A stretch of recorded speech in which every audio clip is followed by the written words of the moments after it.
Welcome to my bewitching podcast, where I take you on a journey to initiate you into the mysteries and pleasures of all things magical and more.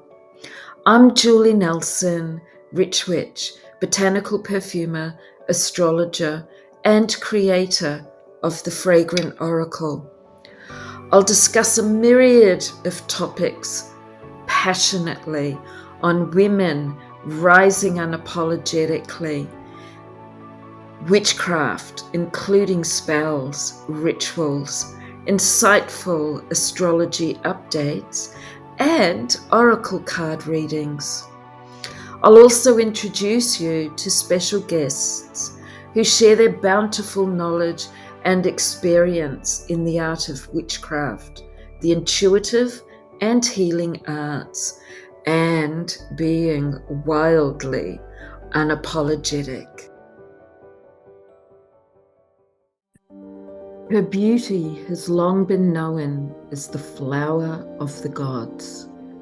She is one of the richest flowers in history, legends, and mythology, being the sacred flower of the goddess Diana, the huntress. Long ago, witches believed without question the powerful protection magic of these beloved flowers to avoid death at the stake. They continue to be used in many rituals and spells today. Allow me to introduce you to Carnation. I am the enchantress, the goddess of seduction, the huntress. I will protect you with unwavering resolve in times of need. I bring you the gift of passion and pleasure. Calling on me is acknowledgement for accepting the riches and opulence that awaits you. I invite you to seek out the pleasurable things in life that resonate deeply within you. And through your willingness to receive your true beauty, your sovereignty as an empowered woman, great healing occurs within. Now is your time to bewitch the world with your enchanting sensuality and womanly wisdom, and I am here to guide you. Today I share with you some empowering affirmations to evoke my seductive essence. I am the huntress. I am pleasure. I am sovereign strength. I am wholeness. I am woman.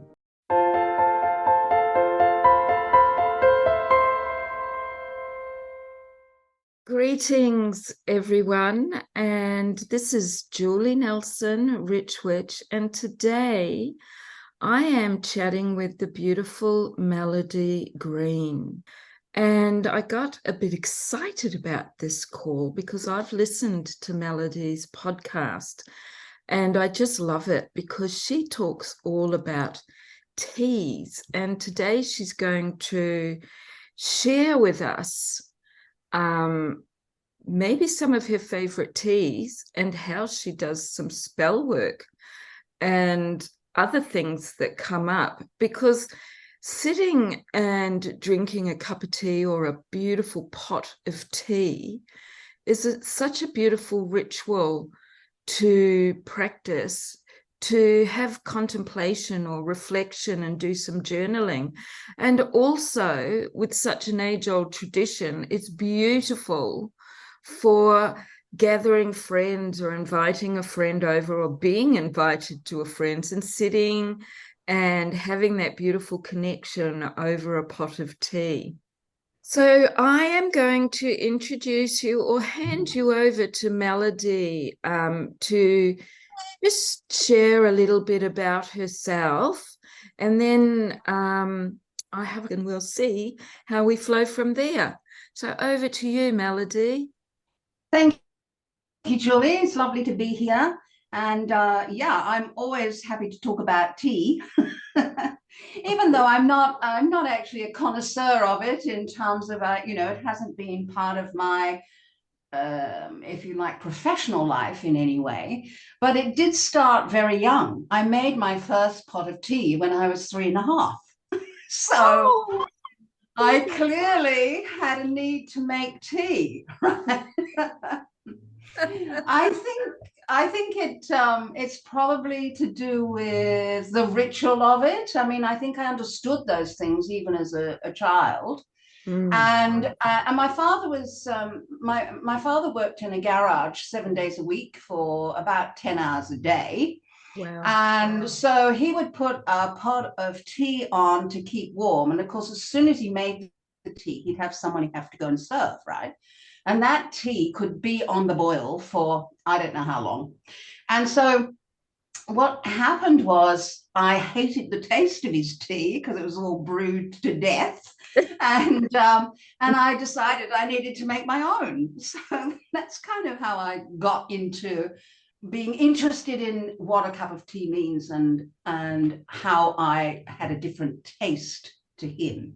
Well, That I was the have first. to say, just sorry, don't mean to butt in, but Yeah, go I on. I would not like an overbrewed cup of tea. And I'm just going to share with you, I never Yeah. liked tea. I was a Mm. cocoa drinker, Yeah. and I didn't start drinking tea until I had my daughter. Yet I have very fond memories of the ritual of tea, which I'll share a bit Mm. later. Yeah. Yeah. Yeah. I think it's interesting to see. And the other side of it was, so on one hand he had this terrible tea that was brewed to death, but it always had to be in his own cup. So he if you like, he taught me very early on that there was something special about a teacup and that you had to have your own. And he was absolutely fastidious about it. It was never allowed to get any tannin in the bottom or show any marks. It had to be clean. So I picked that up, and I've been to people's houses where they've offered me tea and the teacup is black inside. And it's like everything in me is going, I Yeah. so yeah, so it started young, that interest in tea. And I traveled a lot as a child, and because we migrated from the UK when I was nearly 9. But I also traveled a lot in my early 20s because I was in theatre and music, and so I was always moving around. And I wanted to sort of collect china and stuff, but of course I couldn't carry it all the way. It would get broken, and I'd get Mm. absolutely beside myself that my favorite teacup had died in the Oh, process of moving. So it wasn't until sort of I had my son and he was 5 and 6 that I started reconnecting and thinking about what it is to have it. And we're so disconnected as a general rule. We put the kettle on and we go, yeah, I'll make a cup of tea, and our head's full of all this stuff. And we're not conscious of what the whole process can be like.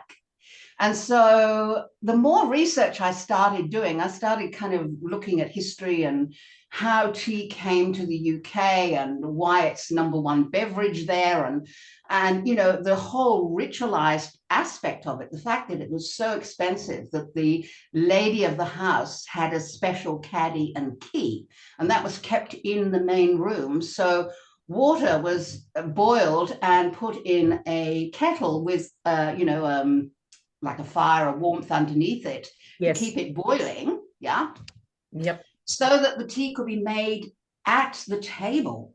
I mean, we look at that now, we kind of go, wow, okay, but you're talking about tea that would have had a value, like a half pound of tea was something like about £35, which in those days was an awful lot of Money. That is. So, you've got this kind of background of it being for the wealthy and the elite. And you've got the whole cost of it slowly getting more or less expensive by the time, they were looking at plantations in India and Ceylon, for example, or Sri Lanka. Then the cost of it starts to drop. But, up until then, it was only for the wealthy. And so there was part of that whole prestige, the china had to be perfect. And so the whole industry of teacups and teapots and, all that we consider normal now in terms of china, all of that developed out of that thing about tea coming to the country. So when I look at, what I do, and the fact that I've, written not only short stories that are around food and tea, but also my latest book is around tea. Yes, we'll talk about that a bit later. Yeah, so, those things, it's like, yeah, this is part of my, interest, my passion. So what I noticed it first in myself that I would be not present when I was making it. And one of the things that I felt like I needed to do was to become more present. And so I decided that what I would do is bring it into the everyday small things, right? Rather than do, big kind of dramatic things. For me, spirit is in everything. So yes. where am I not doing it? Yeah. So I started stopping myself racing around, getting a cup and thinking about 20 other things and, answering the phone and doing a million other things while you are, drinking your tea.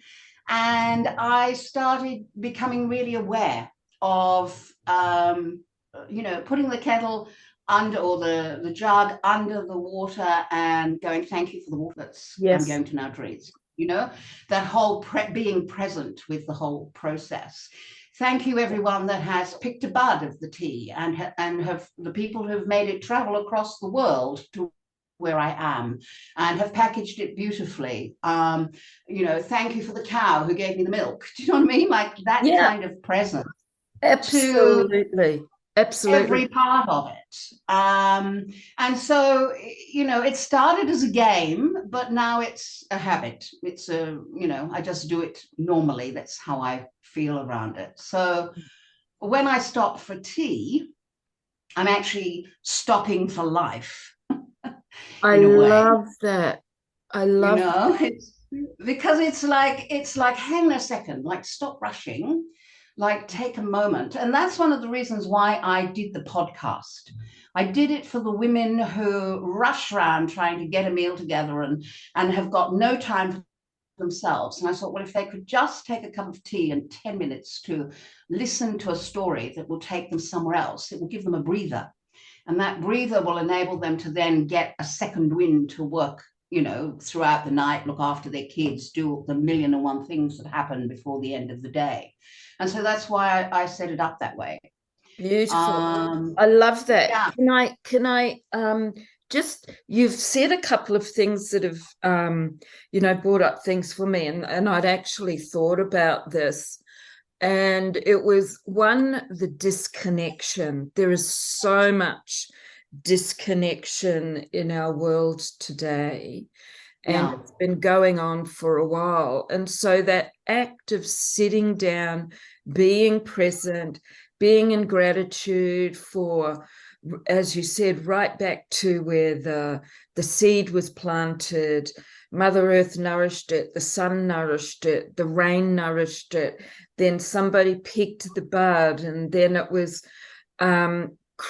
dried, and that whole process. I mean, I think a lot of that is so forgotten, and it's magical because it's going through all these different transformations to get to where we have them, and we can enjoy that tea. And as I said when I introduced us, that it's such a beautiful place to be in ritual or spelling, which we can talk about in a minute too, because I want to, pop in a few questions for you. And you know what? I always think of the movie Practical Magic when Sandra Bullock was there writing, and she had a cup of tea or whatever it was there, and her spoon was twirling around while she was thinking. And I Yeah. always loved that. That really like sat in my heart with me. And I am so guilty of doing this thing where I intentionally go, right, I'm going to sit down, I'm going to have a cup of cacao because I'm a cacao drinker, but I do drink tea as well, especially mixed herbal teas I love because they can be very healing. And I am trying, well, no, I'm going to take out the word trying. I am retraining myself to not pick up my phone or my computer while I am sitting having a beautiful cup of tea, cacao, Yeah. so that I'm in that moment and I can contemplate and really taste it rather than picking it up and having a slurp or a sip. It's like feeling it in my mouth, smelling it as I take that sip and savoring that. And that And in feeling itself, the heat of it go down your body into your stomach. yes, You know, yes, like there is like getting the warmth from it. If you think of the things that the tea gives you, it's all of that. It's a whole sensual experience and it's comfort, it isn't it? is comforting. It is comforting. I love that. And also, like especially in winter, like I live in quite a cool climate that I'm not used to. Yeah. It's my second winter, even though I've lived here in the mountains before, it's flippin' cold. So I'm drinking, cacao and different teas, and I'm a rooibos, Yeah. sipper. And I also have had, excuse me, some beautiful local teas made by naturopaths here, and I really enjoy them. And I love using my glass teapot when I use them because I love to see all the different herbs and flowers floating around. So you Yeah. get mesmerized in it as That's right. well. Yeah. It's Absolutely. yeah, it's beautiful. So talking about me being a cacao drinker, and I do drink tea as I started when I became a mother at the age of 30. All my family were teetotalers, as we used to Yeah. call them. And I have really fond memories of sunny days. I don't know, this is just coming to me, with my mum with her apron on. I grew up in New Zealand, my mum with her apron on, and one of our aunties coming over, and they'd have tea and cake, and we were allowed some cake. None of us wanted, like, I was really little. It was like, no, I don't want tea. And No, exactly. yeah, but it was just that beautiful thing, and they'd have afternoon tea or morning tea together or lunch with a cup of tea afterwards, and it was so lovely. Like I feel that there's a warming sensation in my heart with that. Now, my mum was a big tea drinker. She loved it.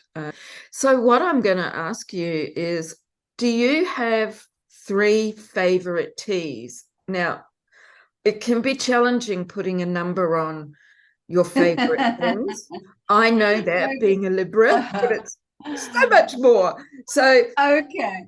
feel Well, free I think to add more. let me just say that the average tea drinker probably drinks 5 cups a day Yep, times 7 days a week, so that's 35. So over a lifetime of 75 years, say, that's yep. something like 160,000 cups of tea, Whoa, right?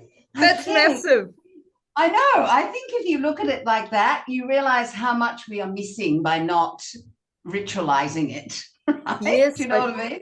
absolutely. And thinking like So, that, like I'm also ticking around going, What an amazing business. Yeah. Exactly. So my three favorite teas, first off, would have to be a chai. Um, Yes. and because I love the warmth of the cinnamon and the clove and Mm-hmm. that kind of really warming sense of comfort that comes Mm-hmm. from a chai tea. When I started writing the Angel Tea House, what happened was I realized there would have to be teas in it because one of the main characters is a tea blender. So I had to find out some things about tea as a result, more than what I knew. And I had just started drinking Madame Flavor's sultry chai. Ooh, And so I got in touch with her and I said, listen, I'm writing this book. Uh, would you mind if I used your teas in the book with different characters? And I'll put a piece in the back for you. I love And it. she came back and said, oh, that sounds great. Off you go. So that's now developed to the point where when I send out a signed copy of the book, it will have one of her tea samples in Oh, so we've sort of kind of got this symbiotic relationship around tea, which has been really fantastic. So sultry chai is one of hers. And one of the first teapots I ever got was shaped like an elephant. yes. And so, unfortunately, I dropped the lid of it when I was cleaning it one day. So Oh it's no. lidless. I know, I was so upset. I think I cried for about a day. Every time I looked at it, I went, oh my God, how could I have done that? But yes, I make it in this elephant teapot, right? And it's all turquoise and blues and lapis, it's gorgeous, Beautiful gold colors. thing. So and it's joyful. For me, chai is quite a joyful. That's how I Yes. see it. That's how I feel it. And so, and it's milky, which that kind of brings out the kid in me, because it's Yes. like when I was a kid, my tea was very weak. Yeah. Yep. So Yep. Same. I now have all of these flavors and this sense of warmth and joy in it. So Oh, that's my first choice. can I just share something too? Chai is one of my favorite. However, I can't drink black tea because it gives me because I moved away from black tea a long time ago. If I drink it now, it gives me heart palpitations. So All hence right. drinking the rooibos. So I have a beautiful rooibos tea that I love. It's got a lovely creamy kind of ending to it. And then I have a dandy chai, Yeah. which I absolutely love. And yes, it's very warming and comforting. And from a perfumery aspect, I always think of those spicy, um, I was going to say oils, Yeah. as But being, they do give off oils even if they're dry, yeah, right? yeah, of course they do. The smell, I feel Yeah. they're sexy as well. and Mm, um, and abundant. And so it's being able to tap into the energies of the spices and the herbs and the teas that are being used as well, which will that's right. I can't wait for you to share about your spelling. But I will hand over for your number two favorite. Okay, so my number two favorite is a rooibos, again Mm, from Madame Flavor, and it's mm. rooibos mint and chocolate. I've seen that. Oh, I'm yelling now because I got Just excited. I want to Yeah, it's try it. just so delicious and it's fabulous in the afternoon. That's when I Mm. like it most. So sort of afternoon tea when I'm being good and not having afternoon tea, just the tea. Yeah, yeah, yeah. It then would be then that kind of refreshing too. fits the bill for me. And I've always liked the rooibos because it's such a clean flavor. It You is. can you can feel the heat and the space of South Africa. I feel Mm, when you're taking it in, it feels clear and spacious. mm. And then you've got the mint at the back going, oh, you know, just a little kick, and the chocolate going, yum, I'm Bit of here decadent. underneath, you know. So, Love it. yeah, it's a lovely afternoon tea. Yes. That's my number two. Love it. And I'm And that I usually, go on. sorry, I say I usually have that in, I make that in a teapot, teacup, you know, a tea for one that Yes. I've got, which is blue and white. And it just, yeah. Again, you know, choosing your china for what you're drinking is really important. Huh? I agree. I agree. Now, I used to collect teacups, so I've got a lovely pull-out drawer. And even though I've got a couple of antique ones, and there was a time there where teacups came back into fashion, and um, and I just loved them. So, and they are, you know, a nice china. And Yeah. I've got them. So what I usually do is use them in my perfume workshops, because I'll make a lovely pot of tea and we'll sit there with these elegant teacups. And I've got some quite big ones as well. I've got more teacups than I need, I can assure you. However, Yeah, me too. but I love having them and I love pulling them out. And Yeah. it's, and I also find too, in this cool weather where I am, it does not take long for our hot drinks to cool down. So having them in a smaller Absolutely. cup, you get to enjoy the heat of them more. Yeah. And Yeah, that's right. even And with it's like, just the whole elegance of it, I think, as well. You know, like if yes, you're going to be present, then you want to be present to something that's chunky and like a mug, or do you yeah, want to be present to something that is beautiful china and that you know elegant. someone has taken time to pattern?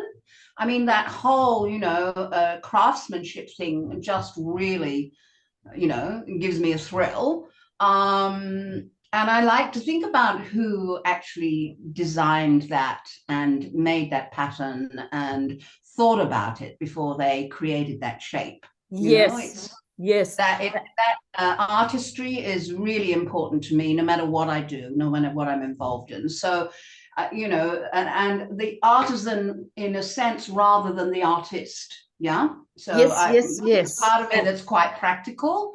So I like to have things that I can use or maybe repurpose when I find something that's you know, antique in some way. Yes, I Um, totally get that. I actually have some of my art tools, like my colored pencils and paintbrushes, because I purchased these beautiful handmade cups, yeah. and very organic, and they have roses painted on them. Unfortunately, they break really easy because they're very fine, because generally Mm, pottery cups are very thick, and I do not like drinking out of a thick cup. I do not like a thick no. lip. It's and so that's something that I just don't enjoy it. And No, so I mean, when I chipped them, I didn't want to throw them away. I just said, oh no, no. And I yeah. don't like using chipped cups for drinking out of. No, So exactly. they became my some of my pencil holders and brush Yeah, holders. And absolutely. yeah, Absolutely. And I because they're think that's, you pretty. know, that's to be normal, really. You know, I haven't used, I have some mugs that I designed with all my book covers on. And I used to put all my pens and pencils and things in those. But Yes, in this particular house, it's not feasible to do that. So, you know, you have to work within what you've got and the yes. kind of house that you're living in. But I'm definitely into repurposing, Well, and we need to. and especially when something is so beautiful, why would you not want to repurpose? You know, I've seen people make wonderful, you know, chimes with the teaspoons and the Yes, pots. and and I look and I think, oh yes, give me some space where I could put one of those up. Well, I've actually got a chime made out of forks and spoons. And Yeah, where I'm living, I don't really have anywhere to hang it because I don't have a cover over my little terrace here. And I yeah, don't want yeah. them to get ruined in the rain. So they actually hang off one of my bookshelves. And when my cat walks past, often her tail brushes Yeah. against them, and I get that Mhm. nice little chime, and it's kind of like, oh, I really like that. It's Yeah, quite cool. So yeah, yeah. what's your third?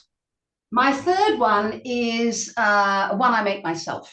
Ooh. Okay, so to do this, I've got a dragon teapot. Mm. Now, the dragon teapot is it's all glass except for the sort of rim and everything that it sits in, and Yes. it's got a name, but I can't remember the name of it. And it's got a magnetic ball at the bottom, so when the teapot hits the ball, the tea drops into it, and you pour from that. Oh, So it's really fantastic for anything kind of florally, or it's got bits of interesting things in it. yes. I've used it for hibiscus when they open and stuff like that, right? Oh, yes, I love them. My favorite is lemon and ginger. So what I do with that is I make sure that I always have some dried slices of lemon Yes. and some fresh lemon. So I put those in the bottom, and fresh ginger, and pour the water and let it seep, and then it's ready. Yum, yum, And yum. it just, it's really uplifting. I usually take that whenever I'm feeling a bit low in energy. I feel like Mhm. it revives me. I like the whole process of it because I am being an alchemist in the process of Yes. doing it, right? So that really appeals to me. Sometimes for other people, I will sweeten it, but for me, I actually don't need it to be sweetened. No, I Uh, don't some either. Sometimes I might add a tiny bit of cinnamon as well, but Mm, usually not. I like the clean taste of the ginger, mm. and again, it's got warmth. Yeah, the ginger gives the warmth. Yes. Um, Sometimes I'll add orange in, or mandarin slices. Nice. Oh, So yum. That sounds very nice. And by the way, just me going to my perfumery mind, lemon is, well, both good for the liver, and yeah, lemon is, that refreshing, it helps with clarity, and yeah. ginger grounds us, but it's also an incredible oil for focus for the mind. Mm, So it's a nice combination. I love fresh ginger. It's so mm, beautiful. yeah, And sadly, I'm going off on a little tangent here, but the distilled ginger doesn't even smell like ginger. But if you can no, get your hands on CO2 extracted oils, they smell true to the original plant they're derived from. And the mhm, CO2 ginger is to die for. I love just sniffing it out of the bottle because it has yeah, that beautiful, warming, luscious feeling, and they're both great for colds, and as you of said, when course, you're yeah, the feeling a immune bit system. low. Yeah. Yeah. Yeah, I find when I smell the ginger, what happens is my inner nostrils kind of tickle. Oh, tingle. Yeah, I like that. Yeah. Yeah. Well, it can do So that. it's like, oh, yes, like wake me up kind of thing. Revivifying your sense of smell. Yeah. Yeah. Well, And I think tell that's me, really important because, go I ahead. was going to say the whole thing of being a writer is you're in your mind, right? And Yes. so, having a cup of lemon and ginger while you're writing is actually really clarifying, and Yes. stops the stress or the overwhelm or the overload. Yeah. Yeah, I get it. And that leads me to another piece of information with the olfactory. So the olfactory is our sense of smell. And of course, being an aromatherapist and a perfumer, when we smell, so it's really important to be mindful of this when we're drinking these beautiful beverages and even when we're eating, to really embody that smell because it has a direct link to our limbic brain. And Yeah. within the limbic brain, there is an area called the hypothalamus, and that is the control center for digestive activity, Yeah. hormone, some hormone production and release, body temperature, feelings such as sexual feelings or anger, and so much more.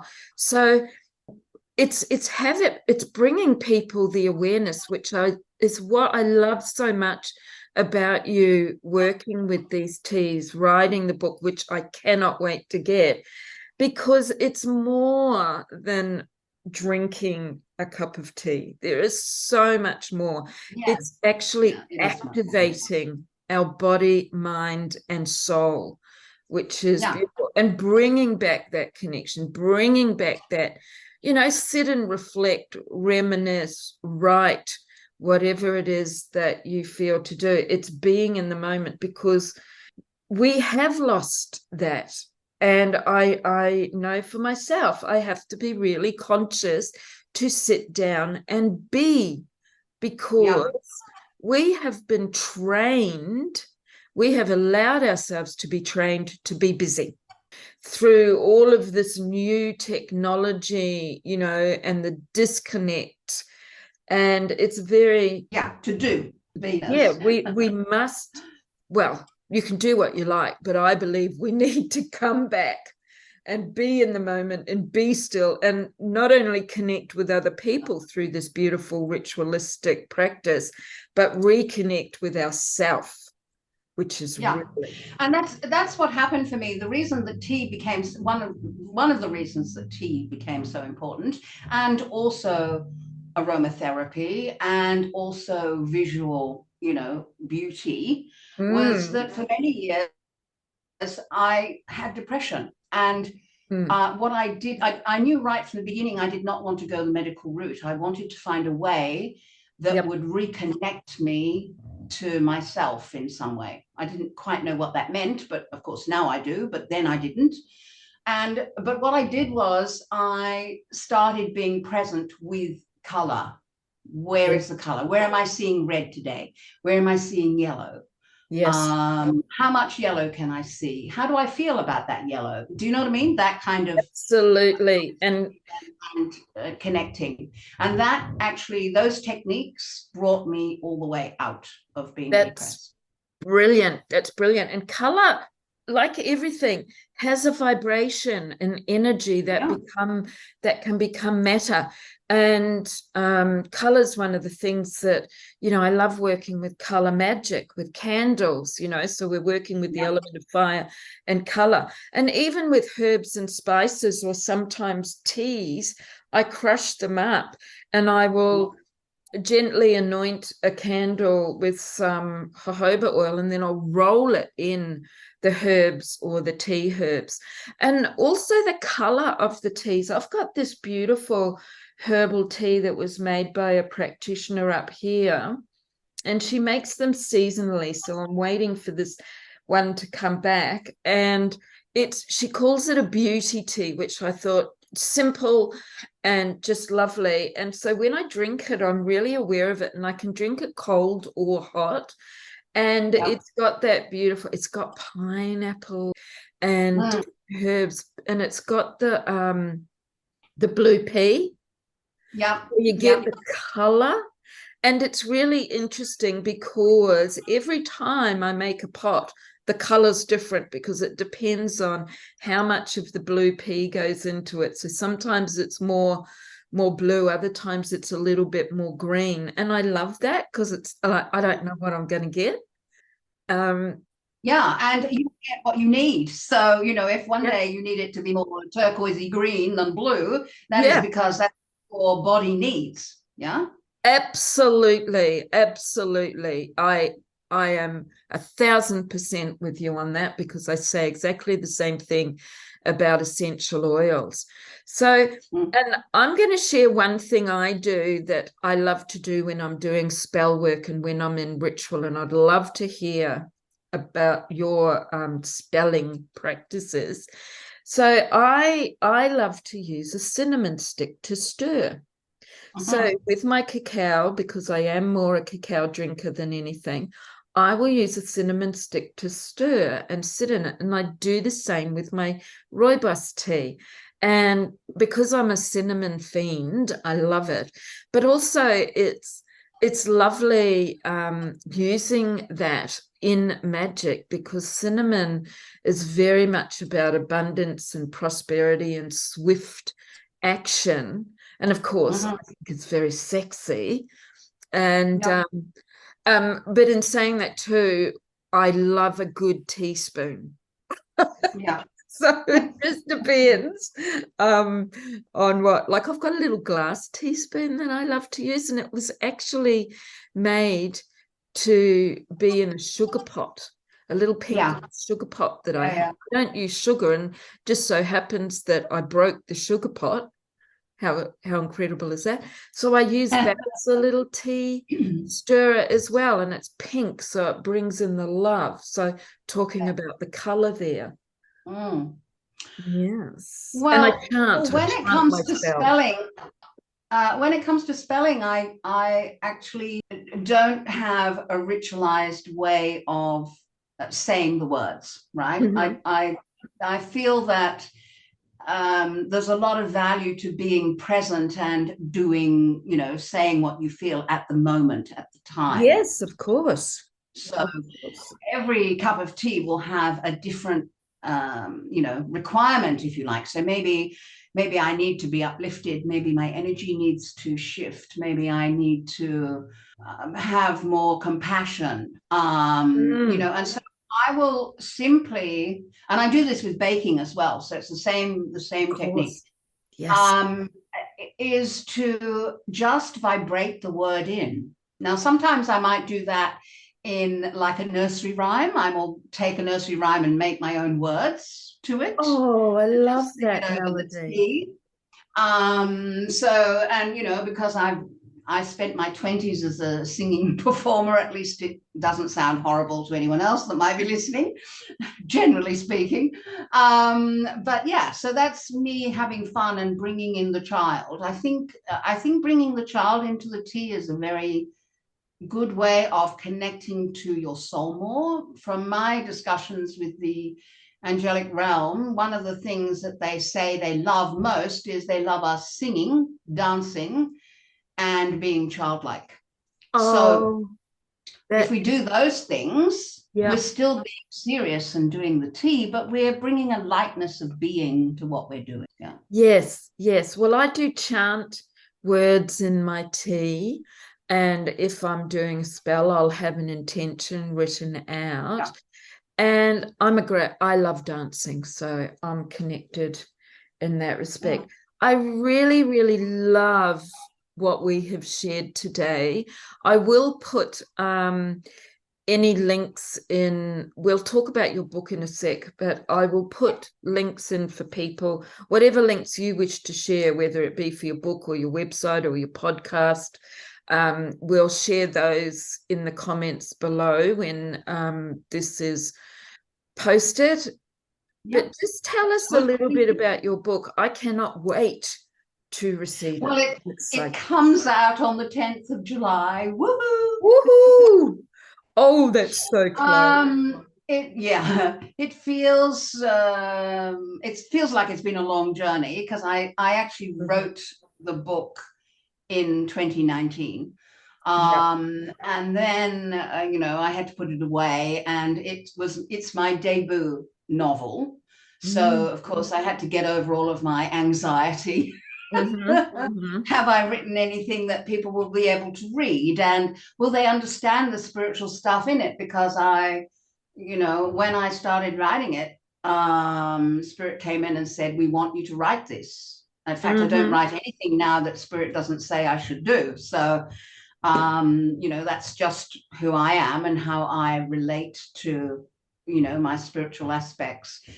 But I did always want to write a novel, but I didn't know where or how to get involved in it, or what I would even write about. Right. And, the main adage is write what you know. And I thought, so, I've known the tarot for 40 years, and I've done all sorts of healing and, blah, blah, blah, blah. Is that going to be enough? And what can I write that would be, interesting? That limbic brain popped in there and was challenging you. Yeah. So anyway, I just went, okay, if you want me to do this, show me what's going to happen. Show me who it is that I need to write about. Yep. And my house is full of angels, but it's also full of the characters that I've written in stories. They come in and kind of like take over till I've written them. Oh, I love that. Right. Yeah, you can't get away with it. Yeah, so Maggie McCready came in and she said, I'm a tarot reader. And she said, I want you to talk about my stories. I was going to ask you if you were putting tarot into it. Yeah. So she's a tarot reader. She's on her first mission to work with Archangel Michael against the dark forces in the angel team. And so she goes to this sort of a canal town in northern England. We don't know where it is, but that's okay. It hasn't got a name as such, but anyone that knows the north of England will know what I'm describing there. Yeah. And so what happens is she has to work out why the tea blender is having problems. She's being harassed, bullied. Nobody quite knows why. These things keep happening to her. Graffiti on her walls, and everything to kind of stop her business working. And so Maggie goes in to help her. She helps her as her angel coach, but also, she has a business with people in tarot reading and doing readings. And I wanted to, for the lots of people who have never had a tarot reading and are very concerned about what that means, I wanted a place to actually say it's okay to go to a tarot reader. Okay? Yeah. Do you know what I mean? That. We're not all baddies. We're not all going to tell you horrible things, etc. I wanted to break down those barriers that people have to connecting to spirit, because let's face it, I would say probably 90% of people, their first experience of anything spiritual is with someone who is a reader of some kind. Yes. Yeah, I agree. We are the kind of doorway through which they get to the other things. And so I wanted to break that down, and I wanted to, what Spirit wanted me to do, really, I'm only the kind of spokesperson here. What Spirit wanted me to do was to break down the barriers of the understanding of spiritual levels, dimensions, past lives, etc. So I weave all of that in with an historical base. So it's locked into, the Henry VIII and, things that have happened in the country's history, so that people can feel like it's solid rather than it's all airy-fairy. I love that, love that, love that. Yeah, so that's kind of where it's at. It's the first book in a 3-book series. So when I was almost finished to the first one, and Archangel Michael came in and went, well, there are 2 more books to this, right? I said, really? I said, I've only just got over the last one. He said, yeah. He said, and we're going to really dig in. I'm looking forward to it. I cannot wait. I have to wait. That's yeah. So that's basically what it's about. And I've been very lucky to receive, a couple of really good reviews. And somebody actually today mentioned that they thought it was a cross between the Charmed TV series. Yes. And Joanne Harris's Chocolat. I saw that. I actually read that. Yes. And chocolat Uh, is one of my favorite ever. yeah, Um, because of the magic and the chocolate and the taste and the mm, energy. And yeah, that's right. beautiful. Oh, so So exciting. that was her comment today, and I went, "Ooh, thank you. I'll take that." Yeah, absolutely. Absolutely. Well, that's So, very exciting for you. Congratulations. And I thank have to say, you. what I've seen is like it is challenging to have, we are called to create these beautiful gifts. And sometimes it's like, oh, where do I start? What do I do? And it's about allowing ourselves to receive so that we can move forward. I know with my fragrant oracle, that took me a long time. I planted the seed like 28 years ago. I And it get it. went through three, different evolutions. And then I self-published on the third evolution because I was Yeah. happy. I never finished the first two. They were ideas and started working with them and then thought, no, not working for me. So I totally, Mm. totally get it. Well, the short story collection that I first published, which was my first kind of fiction thing, Mm. 20 years it took to write that book. Wow. The first story I wrote was the Casanova story, and I sent it to a friend who was an editor at one of the big publishing companies, and Mm. she said, don't give up your day job." Well, that would have inspired you, not. I thought, oh, okay. And then that was like, what happened was I woke up on my 40th birthday and said, I'm going to be a published author. Like, just like that. That's what I Well want to done. do. Yeah. It And, it you it know, happens she, when it's this meant is in to, 6 doesn't months. it? It does. And I set out, my intention was to find somewhere where I could learn to write. And within 6 months, I'd found myself a job writing tertiary manuals for TAFE. Wow. Yeah. That's And it was like that helped me have the structure to understand what a book is made up of. Yeah. yes. Um, and so from there, it was like, well, just keep doing till you've, run out of ideas. That's it. Just Fantastic. keep doing. And, this is my first novel, but it's my 15th book. Right. So, Wow. Wow. you Wow. know, That's yeah. it's like, it's, it's Mhm. taken a while, but we're here.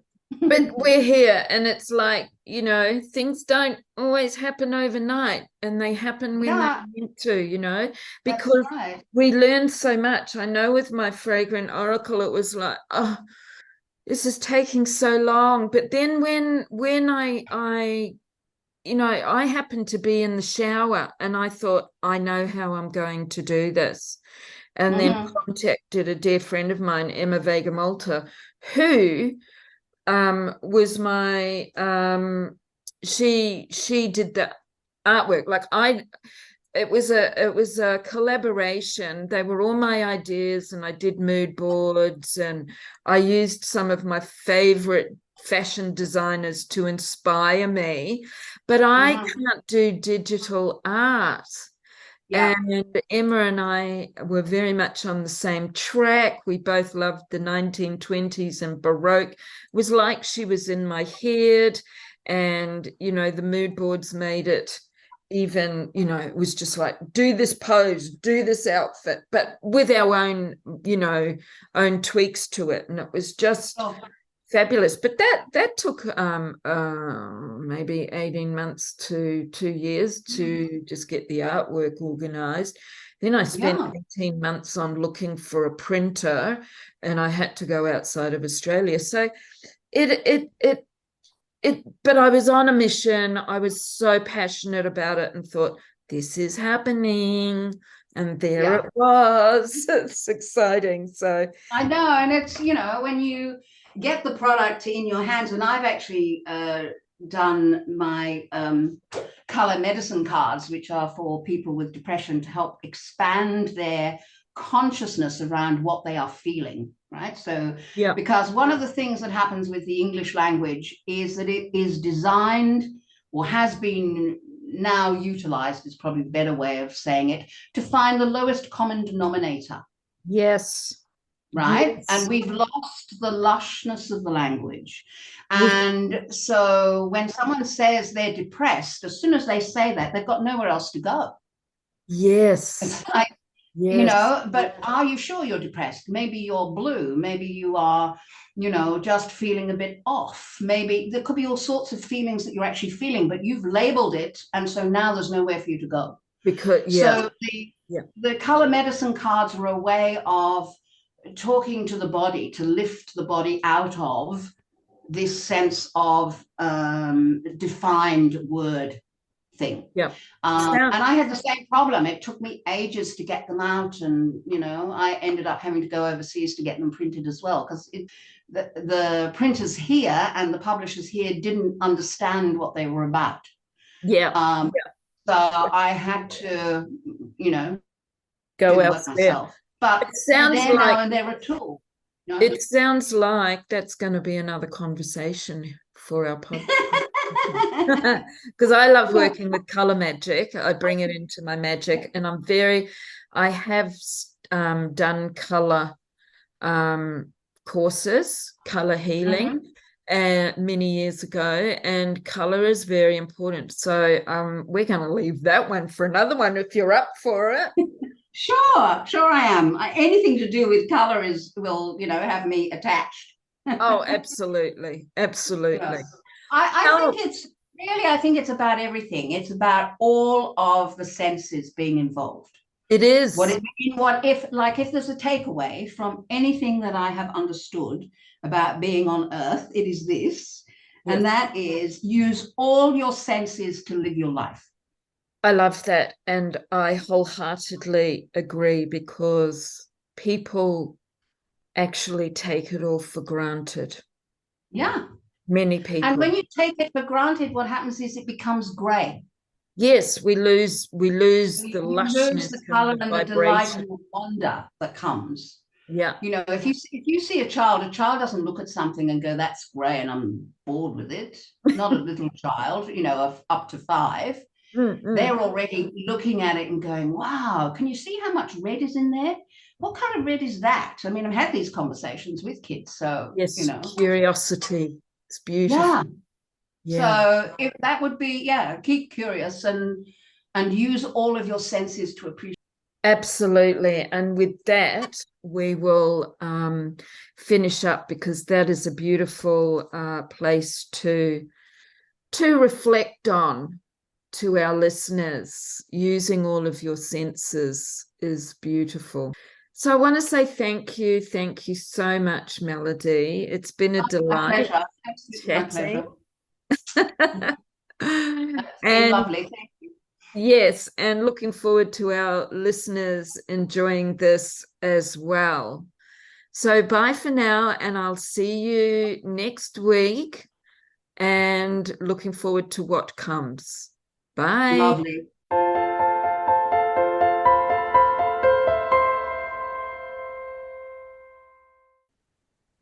Thank you for joining us on the enchanting journey through the realms of magic, mystique, and self-discovery. I hope you enjoyed our time together on the Rich Witch podcast, where we delve into the depths of witchcraft, astrology, and the unapologetic rise of women. Please subscribe, rate, and leave a review. And as we wrap up, I encourage you to carry the wisdom and magic we've shared into your own life. Embrace the power within you and revel in the beauty of your own unique journey. Stay tuned for more magic, and in the meantime, stay curious and know your magic is a gift to the world. Blessed be, beautiful ones, and remember, the magic is always within you. This is Julie Nelson, signing off.